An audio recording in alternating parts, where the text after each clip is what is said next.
ചിതഗ്നി സനാതന ധർമ്മ പാഠശാല രാമായണ മഹോത്സവത്തിന്റെ ഭാഗമായി നടത്തിയ ജില്ലാതല ചിത്രരചന പ്രശ്നോത്തരി മത്സരം പരിസ്ഥിതി പ്രവർത്തകൻ വിജയ് നീലകണ്ഠനും ചിത്രകാരി സുലോചന മാഹിയും ചേർന്ന് ഉദ്ഘാടനം ചെയ്തു. Chithagni chairman KN Radhakrishnan master അധ്യക്ഷത വഹിച്ചു. ചിത്രരചനാ മത്സരത്തിൽ P Vishal Chembilode higher secondary school, PR Srihari Kadachira higher secondary school, Adharv Sreejith Kadambur higher secondary school എന്നിവർ 1, 2, 3 സ്ഥാനങ്ങൾ നേടി. ജില്ലാതല പ്രശ്നോത്തരി മത്സരത്തിൽ ജൂനിയർ വിഭാഗത്തിൽ ശിവപുരം ഗവൺമെന്റ് ഹയർ സെക്കൻഡറി സ്കൂളിലെ ഋതുനല്ല, മോറാഴ ഗവൺമെന്റ് ഹയർ സെക്കൻഡറി സ്കൂളിലെ Devika Prakash, Pallikkunnu government higher secondary സ്കൂളിലെ ആരാധ്യ എന്നിവർ 1, 2, 3 സ്ഥാനങ്ങൾ നേടി.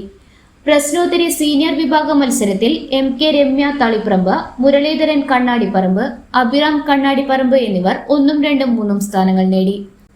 വിജയികൾക്കുള്ള സമ്മാനങ്ങളും സർട്ടിഫിക്കറ്റും ചടങ്ങിൽ വിതരണം ചെയ്തു. രാജേഷ് പാലങ്ങാട്ട്, ബൈജു കപ്പള്ളി, രഞ്ജിത്ത് പാട്ടയം, P ഉത്തമൻ, KP സന്തോഷ് എന്നിവർ മത്സര പരിപാടികളെ നിയന്ത്രിച്ചു. ഇന്നറിയാൻ കണ്ണൂർ.